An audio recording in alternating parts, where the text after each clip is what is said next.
আসসালামু আলাইকুম। আমি মাহমুদুল হাসান দিনার, একজন পেডোথিস্ট, চিফ টেকনিক্যাল অফিসার হিসেবে কাজ করছি ফুড ব্যালেন্স টেকনোলজি বাংলাদেশ লিমিটেডে। আজকে আমাদের ভিডিওর বিষয়বস্তু হচ্ছে একজোড়া ভালো জুতা কিভাবে নির্বাচন করবেন, অথবা কি কি বৈশিষ্ট্য থাকলে একজোড়া জুতাকে আমরা ভালো জুতা বলবো। প্রথমত জুতার যে বিষয়টি খেয়াল করতে হবে সেটি হচ্ছে গিয়ে জুতার অ্যালাইনমেন্ট ঠিক আছে কিনা। অ্যালাইনমেন্ট পরীক্ষা করার সবচেয়ে ভালো উপায় হচ্ছে যদি জুতাটিকে আই লেভেলে রেখে দেখা যায়। সেটা যদি সম্ভব না হয় সেই ক্ষেত্রে জুতাটিকে মাটিতে রেখে 2 থেকে 3 ফুট পিছন থেকে জুতাটির আউটসোল বরাবর দেখতে হবে যে জুতাটি 90 ডিগ্রি বরাবর দাঁড়িয়ে আছে কিনা। কখনো কখনো নতুন জুতার অ্যালাইনমেন্টও ঠিক থাকে না। অ্যালাইনমেন্ট ঠিক না থাকে সেক্ষেত্রে ওই জুতাটি নির্বাচন না করাটাই ভালো। দ্বিতীয় যে বিষয়টি খেয়াল করতে হবে সেটি হচ্ছে গিয়ে জুতার এনক্লোজিং সিস্টেমটা। এনক্লোজিং বলতে আমরা জুতার লেস অথবা ভেলক্রোকে বোঝাচ্ছি। এনক্লোজিং সিস্টেমটা যদি না থাকে সেই ক্ষেত্রে যে ঘটনাটা ঘটে জুতার ভিতরে পায়ের ফ্রিকশনটা বেড়ে যায়।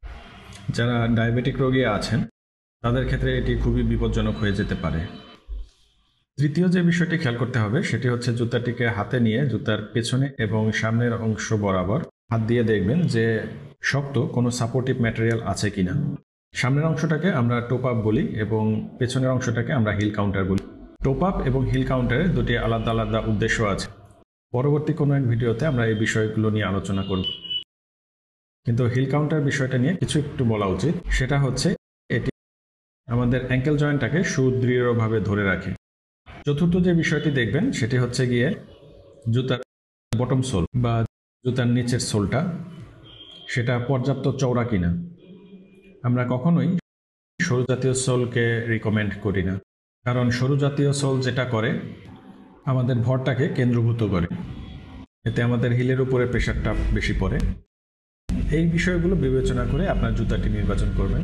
মনে রাখবেন একজোড়া জুতা আপনার শুধু ব্যক্তিত্বই প্রকাশ করে না, সাথে সাথে আপনার পায়ের সুরক্ষাও নিশ্চিত করে। জুতার বিষয়ে যদি কোনো প্রশ্ন থেকে থাকে তাহলে আমাদেরকে কমেন্ট করুন। আমাদের ভিডিও যদি আপনাদের কোনো উপকার এসে থাকে তাহলে আমাদের চ্যানেলটিকে সাবস্ক্রাইব করবেন।